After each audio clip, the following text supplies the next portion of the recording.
உங்க பார்ட்னர் கிட்ட போயி, நான் வந்து அப்போலோ பிஸ்கட்ட சாப்பிட்டுட்டு, அந்த எதிர்த்த எதிர்த்த வீட்டு பால்கனிய பார்த்துக்கிட்டு இருக்கிற கேப்லயே பண்ணணும் அப்டின்ட்டு போய் தைரியமா சொல்லுங்க.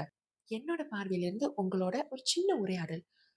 தாம்பத்திய உறவு கப்பிள்ஸ்க்கு மத்தியில அதிகம் நாளு நீடிக்காம இருக்கிறதோ, இல்ல வந்து பூர்த்தி ஆகாம இருக்கிற காரணம் என்னன்னு பார்த்தீங்கன்னா, ஒருத்தர் தம் மனசுல இருக்கிற ஆசை பாசங்கள வந்து இன்னொருத்தவங்க கிட்ட பகிர்ந்துக்காம இருக்கிறது தான். என்னோட கவுன்சிலிங் செஷன்ல அதிக நேரம் ஆண்கள் சொல்ற விஷயம் என்னன்னு பார்த்தீங்கன்னா, அம் நான் வந்து எப்படி என்னோட ஆசைகள், என்னோட என்னோட உணர்ச்சிகள், அப்புறம் வந்து அம் என்னோட ஆசாபாசங்கள் இதெல்லாமே வந்து எப்படி வந்து என்னோட பார்ட்னர் கிட்ட நான் வெளிப்படுத்துறது?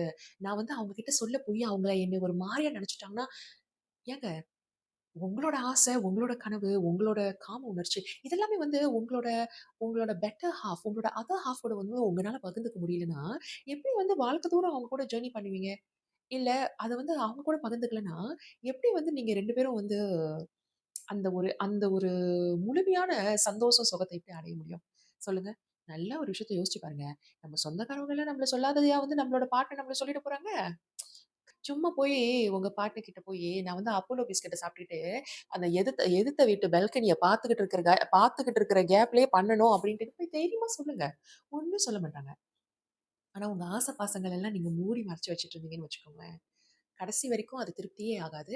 அது திருப்தி ஆகாத பட்சத்துல, உங்களோட பார்ட்னர் மேல உங்களுக்கு வந்து ஒரு ரிசென்ட்மென்ட் வர ஆரம்பிச்சுரும். அதாவது இவங்க என்னோட லைஃப்ல இருந்துட்டு என்ன பண்ண போறாங்க? எனக்கு தான் இவங்க இவங்க மூலியமா எந்த சுகம், சந்தோஷமும் இல்லையே! அப்டின்ற ஒரு சின்ன ரிசென்ட்மென்ட் அவங்க மேல வர ஆரம்பிச்சுருச்சுன்னா, அந்த சின்ன ரிசென்ட்மென்ட்டே வந்து போக, போக ஒரு வெறுப்பா மாறி, அந்த வெறுப்பே வந்து உங்களோட ரிலேஷன்ஷிப்ப உடைக்கிறதுக்கு வாய்ப்பு இருக்கு. நல்ல ஒரு விஷயத்த ஞாபகத்துல வச்சுக்கோங்க. எந்த கப்பிள்ஸா இருந்தாலும் சரி, ஒரு முழுமையான, திருப்தியான தாம்பத்திய உறவு ரொம்ப, ரொம்ப அவசியம். அதுதான் வந்து அந்த மொத்த ரிலேஷன்ஷிப்க்கே அஸ்திவாரம்.